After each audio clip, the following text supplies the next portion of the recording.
Hello everybody, welcome to our channel Gurukul.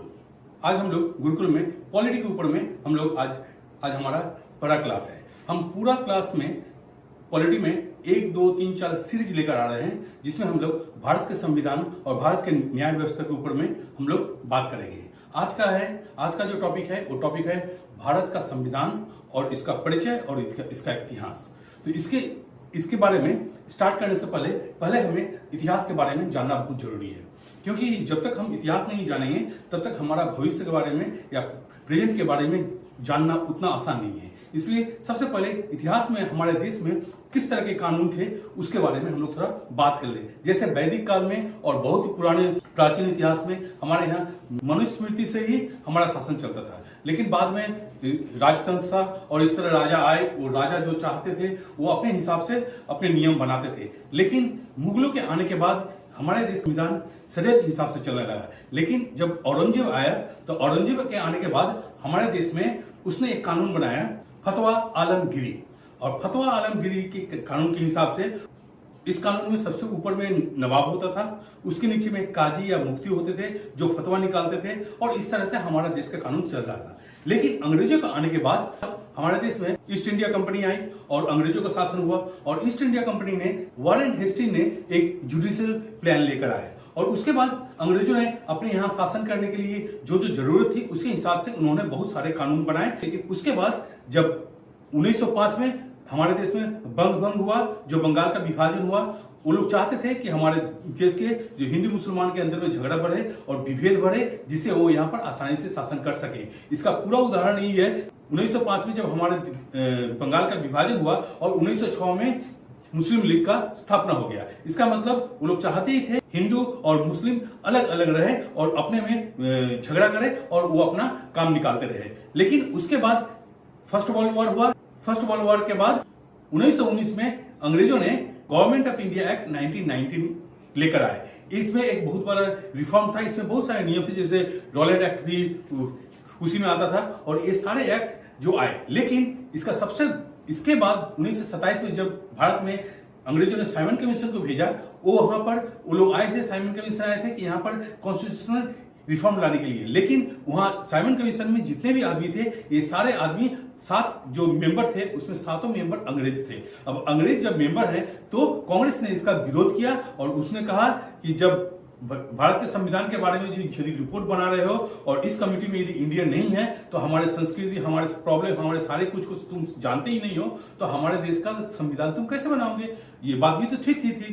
तो कांग्रेस ने इसको पूरा देश में इसका विरोध हुआ और गो साइमन गो बैक का नारा लगा, जिसका पोस्टर आप यहां देख रहे हैं। और उसके बाद वहां उसी वक्त में लाला लाजपत राय ने लाहौर में एक आंदोलन किया था इसी साइमन कमीशन के अगेंस्ट में, और वहां पर उनके ऊपर लाठीचार्ज हुआ और उसके कुछ दिन बाद उनका देहांत हो गया, जिसके बारे में भगत सिंह ने उनका बदला लेने के लिए उन्होंने गोली चलाई और बम भी चलाए थे। तो ये हम जानते हैं, लेकिन हम इतना दूर नहीं जाएंगे। लेकिन उसके बाद जब भारतीयों ने साइमन कमीशन का विरोध किया तो अंग्रेजों ने बोला कि ठीक है, यदि आप लोग ये चाहते हैं कि साइमन कमीशन को अपना काम करने दीजिए और आप यदि चाहें तो आप अपना संविधान, आप इसके बारे में, अपने संविधान बनाने के बारे में आप एक अपना रिपोर्ट हमको दीजिए। तो इंडियन कांग्रेस ने ऑल पार्टी मीटिंग बुलाई और उस मीटिंग में ये ठीक हुआ कि हम एक ड्राफ्टिंग कमेटी बनाएंगे। मोतीलाल नेहरू के नेतृत्व में और सुभाष चंद्र बोस के साथ 7 मेंबर का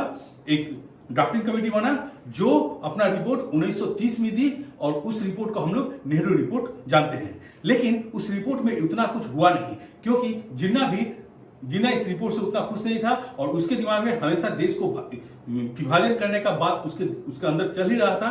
तो उन्होंने एक 14 पॉइंट का 14 पॉइंट जिन्ना डिमांड के हिसाब से उन्होंने वो रिपोर्ट भी दी। तो इसका मतलब साइमन कमीशन का रिपोर्ट, नेहरू रिपोर्ट और जिन्ना का 14 पॉइंट डिमांड का जो रिपोर्ट, ये तीनों रिपोर्ट को लेकर 1930 से लेकर 1932 तक राउंड टेबल कॉन्फ्रेंस हुआ। और इस राउंड टेबल कॉन्फ्रेंस इंग्लैंड में हुआ। पहले कॉन्फ्रेंस में तो कांग्रेस से किसी ने वहां पार्टिसिपेट नहीं किया, लेकिन दलित महासभा और उसके बाद हिंदू महासभा, मुस्लिम लीग, ये सारे पार्टियां वहां गई। राउंड टेबल कॉन्फ्रेंस एक अफवाह था, मतलब उसमें कोई काम नहीं, क्योंकि जब गांधी जी ने इंडिया में साइमन कमीशन के बाद सविनय अवज्ञा आंदोलन जब किया था, इसकी ये सारे इंडिया में बहुत ही फैल गया था और बहुत ज्यादा आंदोलन हो रहा था। उस आंदोलन को रोकने के लिए उन्होंने इस तरह का ये राउंड टेबल कॉन्फ्रेंस किया था कि ये आंदोलन थोड़ा रुक जाए। तो उसके बाद गांधी जी तो सविनय अवज्ञा आंदोलन में वहां पर बिजी थे, तो वो वहां पर नहीं गए, लेकिन बाकी वाले गए। लेकिन वो लोग समझ गए कि राउंड टेबल कॉन्फ्रेंस सक्सेस हो ही नहीं सकता जब तक कांग्रेस नहीं आएगा, क्योंकि राउंड टेबल कॉन्फ्रेंस में हिंदू महासभा के जो लोग थे वो हिंदुओं के बारे में बात कर रहे थे, जो मुस्लिम लीग वाले थे वो मुस्लिम लीग के बारे में बात कर रहे थे, और जो दलित वाले थे वो दलित के बारे में बात कर रहे थे। भारत के बारे में कोई बात नहीं कर रहा था। फिर उन्होंने सोचा कि इस तरह से नहीं होगा, कांग्रेस को बुलाना ही पड़ेगा। फिर उन्होंने आकर कांग्रेस से रिक्वेस्ट की और कांग्रेस की तरफ से महात्मा गांधी दूसरे राउंड टेबल कॉन्फ्रेंस में इंग्लैंड गए, लेकिन उसमें ज्यादा कुछ हुआ नहीं। 3 राउंड टेबल कॉन्फ्रेंस होने के बाद उसमें थोड़ा कुछ डिसीजन हुआ, लेकिन उतना कुछ नहीं हुआ। फिर उसके बाद उसको क्या किया गया कि 1935 में गवर्नमेंट ऑफ इंडिया एक्ट 1935 आया। ये एक बहुत बड़ा एक्ट था। इसमें 321 आर्टिकल, 14 पार्ट और 10 शेड्यूल थे। ये एक मिनी संविधान की तरह था, बहुत बड़ा एक्ट। इसके पहले भारतवर्ष में इतना बड़ा एक्ट कभी नहीं आया था।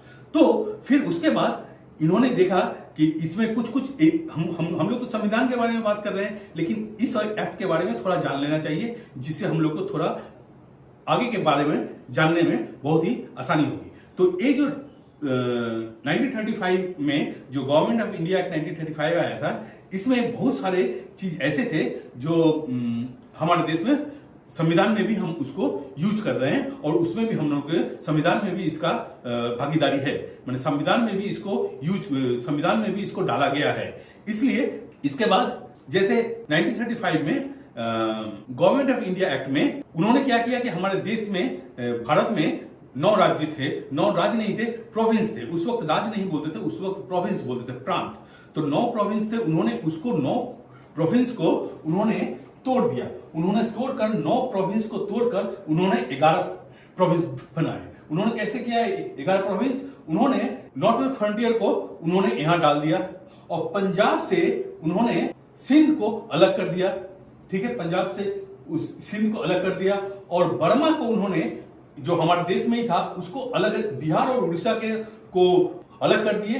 तो अब कितना हो गया? 12 हो गया। अब 12 में से बर्मा को उन्होंने बोला, क्योंकि साइमन कमीशन का रिपोर्ट था, साइमन कमीशन के रिपोर्ट में ये वाला दिया हुआ था, इसलिए बर्मा को इंडिया से हटाने के लिए गवर्नमेंट ऑफ एक्ट 1935 में ही ये प्रोविजन किया गया और बर्मा को इंडिया से अलग कर दिया गया। इसका मतलब अब हमारे पास 11 प्रोविंस बच गए। अब 11 प्रोविंस को लेकर उन्होंने उसको किया, और इसी में उन्होंने और भी किया कि प्रोविंस का जो एडमिनिस्ट्रेटिव पावर था उसको बहुत ज्यादा दे दिए थे, और जो सेंटर था उसमें केवल कम्युनिकेशन, फॉरेन अफेयर्स और फाइनेंस, केवल 3 ही पार्ट को सेंटर के पास था, और बाकी का पूरा जो पावर था वो स्टेट के पास था। ये उतना अच्छी बात नहीं है, लेकिन उन्होंने ऐसा कर दिया था। फिर उन्होंने देखा कि यदि केंद्र के साथ यदि राज्य का कोई प्रॉब्लम हो रहा है तो उसको क्या किया जाए। उसके लिए उन्होंने इसी एक्ट में उन्होंने एक फेडरल कोर्ट का प्रस्ताव था, और उस फेडरल कोर्ट 1937 में फेडरल कोर्ट दिल्ली में बना, जो 1950 में देश स्वाधीन होने के बाद वो जो फेडरल कोर्ट वो बाद में सुप्रीम कोर्ट बन गया। इसका मतलब जो सुप्रीम कोर्ट है वो पहले फेडरल कोर्ट था, और उसी वक्त मॉनेटरी पॉलिसी को ठीक करने के लिए रिजर्व बैंक इंडिया का भी स्थापना इसी गवर्नमेंट ऑफ एक्ट 1935 में हुआ था। तो ये वाला मैं 1935 का जो एक्ट था इसके बारे में मैंने बता दिया। अब क्या हुआ कि 1939 में सेकेंड वर्ल्ड वॉर, दूसरा विश्व युद्ध स्टार्ट हो गया, और सितंबर 1945 में सेकेंड वर्ल्ड वॉर खत्म हुआ। अब क्या हुआ कि जो इस युद्ध में, इसमें चर्चिल ने तो युद्ध जीत लिया था, लेकिन वो इलेक्शन हार गया था। अब इलेक्शन हारने के कारण इंग्लैंड के पार्लियामेंट में लेबर पार्टी जीत कर आई, और उनका प्राइम मिनिस्टर बना क्लेमेंट एटली। क्लेमेंट एटली नहीं चाहते थे कि इंडिया में और ज्यादा दिन रहना, क्योंकि उनके आर्थिक फाइनेंशियल कंडीशन बहुत अच्छे नहीं थे, सामाजिक कंडीशन, क्योंकि युद्ध में बहुत नुकसान हुआ था, और इधर में इंडिया में भारत छोड़ो आंदोलन भी अपने चरम पर था, और बाहर से सुभाष चंद्र बोस जापान और सिंगापुर की तरफ से उन्होंने आजाद हिंद फौज बनाकर इंडिया अंग्रेजों पर आक्रमण के लिए वो सोच रहे थे। तो वो लोग नहीं चाहते थे कि किसी तरह हम लोग क्लेमेंट एटली चाहते थे कि किस तरह हम लोग यहाँ से जल्दी से इंडिया को सौंप कर माने यहाँ सौंप कर वो लोग निकल आए। तो उन्होंने एक इंग्लैंड से कैबिनेट मिशन इंडिया में भेजा, जिसे हम कैबिनेट मिशन क्यों बोलते हैं, क्योंकि जो कैबिनेट मिशन में जो 3 मेंबर थे, ये तीनों मेंबर इंग्लैंड के पार्लियामेंट के कैबिनेट मिनिस्टर थे। तो कैबिनेट मिनिस्टर थे, इसलिए इसको हम लोग कैबिनेट मिशन बोलते हैं। इसका नेतृत्व कर रहे थे sir Patrick Lawrence, Stafford crave और A.V. अलेक्जेंडर। तो ये तीनों इंडिया में आए और आकर उन्होंने हर पार्टी के साथ उन्होंने बात किया। इनका मूल उद्देश्य था क्या था? इनका मूल उद्देश्य था इंडिया में एक इंटरिम गवर्नमेंट को स्टैब्लिश करना और उसके साथ भारत में एक कॉन्स्टिट्यूएंट असेंबली बनाना, जिससे जो संविधान को बना सके। ये इंडिया में आकर हर पार्टी के लोगों से बात की और ये गांधी जी ने भी बात की, लेकिन गांधी जी किसी पार्टी के नहीं थे, तो इसलिए एक बार उनसे मिलने सर पैट्रिक लॉरेंस दिल्ली में उनके साथ मिलने गए और उनके मिलने का जो फोटो है यहाँ पर है। उन्होंने ये यहाँ पर मिलने के लिए यहाँ पर आए हुए थे उनके साथ, और इसी फोटो के हिसाब से ही आप देखिएगा इस फोटो में जो फोटो है, इसी फोटो से हमारे जो देश का जो करेंसी है, नोट है, उस नोट में जो गांधी जी का फोटो होता है वो इसी फोटो से लिया गया है, इसलिए मैंने इसको भी यहाँ पर दे दिया हूँ।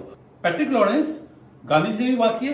गांधी जी बोले कि आप जिन्ना जी से बात कीजिए। जिन्ना से बात करने के बाद आप देखिए कि हम कैसे इसको ठीक से इसको कर सकते हैं। फिर उन्होंने रिकमेंडेशन दिया। उन्होंने क्या रिकमेंडेशन दिया? उन्होंने हमारे देश को, जैसे उस वक्त में हमारे देश में 2 भारत रहते थे, एक ब्रिटिश इंडिया और एक प्रिंसली स्टेट। मतलब जहां पर ये जो प्रोविंस 11 प्रोविंस थे, ये सारे यहाँ पर ब्रिटिश डायरेक्ट वहां पर शासन करते थे। और जो प्रिंसली स्टेट था, प्रिंसली स्टेट में राजा रजवाड़े का राज्य था। राजा अपना शासन चलाते थे, लेकिन अंग्रेजों को एक कर देते थे और वो अपना वहां का जो राजकाज वो राजा ही चलाते थे। तो ये प्रिंसली स्टेट था और ब्रिटिश इंडिया। तो उन्होंने किया कि ब्रिटिश इंडिया में जो 11 प्रोविंस थे, इन प्रोविंस को उन्होंने एक ग्रुप में बना दिए। इस ग्रुप में उन्होंने क्या किया?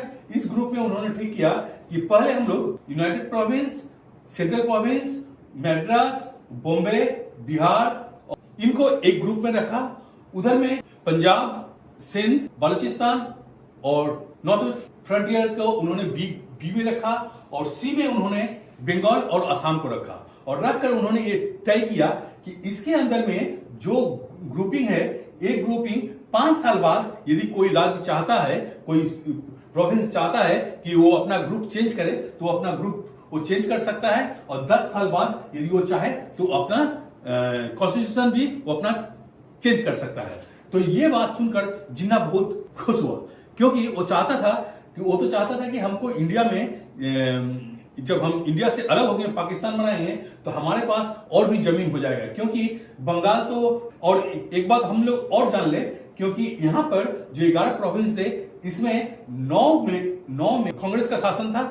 इस यहाँ पर जितने प्रोविंस है, 11 प्रोविंस में से दो प्रोविंस में मुस्लिम लीग का शासन था और 9 प्रोविंस में कांग्रेस का शासन था। तो इसलिए जिन्ना सोच रहे थे कि यदि बंगाल हमको तो मिलेगा ही, क्योंकि बंगाल में मुस्लिम लीग का शासन था, तो वो सोचा कि जब असम भी हमारे ग्रुप में रहेगा तो बाद में हम असम को भी अपने ग्रुप में ले लेंगे और हमारा पाकिस्तान और भी बड़ा बन जाएगा। क्योंकि असम उस वक्त उतना छोटा नहीं था, क्योंकि उसमें नागालैंड, हिमाचल प्रदेश, नागालैंड, अरुणाचल प्रदेश, मेघालय, नागालैंड, ये सारे असम के अंदर ही आते थे। तो इसलिए असम बहुत बड़ा, उसका लैंड बहुत बड़ा था। तो जिन्ना ने इसके बारे में खुशी जताई और ये मान गया और जिन्ना ने इस प्रपोजल पर साइन कर दिया। लेकिन कांग्रेस के पास जब पैट्रिक लॉरेंस गए, कांग्रेस ने इसका विरोध किया और कांग्रेस ने कहा कि नहीं, हम ये नहीं मानते हैं, क्योंकि आपने देश को डिवाइड नहीं किया, इससे हम खुश हैं। लेकिन आप जो ग्रुपिंग जो बात है, 5 साल बाद कोई भी यदि स्टेट चाहे कि अपना ग्रुप चेंज कर सकता है, वो 5 साल बाद नहीं, वो कभी भी चाहे तो वो अपना ग्रुप चेंज कर सकता है। तो बाद में जो कैबिनेट मिशन था, उन्होंने भी इसको मान लिया, कहा कि ठीक है, क्योंकि ग्रुप तो कभी भी चेंज कर सकते हैं। तो इसीलिए वो जब मान गए तो जिन्ना फिर लूट गए और उन्होंने उसके बाद से, अब हम इस बात से तो कैबिनेट मिशन इस बात को स्वीकार किया, लेकिन जिन्ना इससे भड़क गए और भड़क कर उन्होंने इसमें न आने का फैसला किया। 10 अगस्त 1946 को कांग्रेस ने इस पर साइन कर दिया और साइन करने के बाद ये ठीक हो गया कि अब हम लोग कॉन्स्टिट्यूंट असेंबली बना सकते हैं। 9 दिसंबर 1946 को हमारे संविधान का पहला संविधान सभा बैठा, जो बाद में पूरा हमारे संविधान को बनाया और 26 जनवरी 1950 को हमारा जो संविधान है वो पारित हुआ। हम लोग संविधान सभा के बारे में बाद में पढ़ेंगे। आज हम लोग पूरा संविधान का जो परिचय था इसके बारे में जान गए। हम लोग ये वीडियो नहीं तो बहुत लंबा हो जाएगा, इसलिए संविधान सभा के बारे में हम इसका एक अलग से वीडियो बनाएंगे और आप लोग देखिएगा कि वो संविधान सभा में कौन सा कमेटी बना, कैसे कैसे हमारे जो नेता थे, जो हमारे देश के नेता थे, वो उन्होंने संविधान को बनाने में क्या क्या दिक्कतें उठाई और संविधान बनाने में क्या क्या दिक्कतें आई और किस तरह से वो सारी दिक्कतों के ऊपर से जाकर उन्होंने अपने संविधान को बहुत ही सुंदर, एक सबसे सुंदर, दुनिया का सबसे बड़ा और सबसे सुंदर संविधान बनाया। ये हम लोग अगले पार्ट में देखेंगे, इसलिए देखते रहिए। नमस्कार।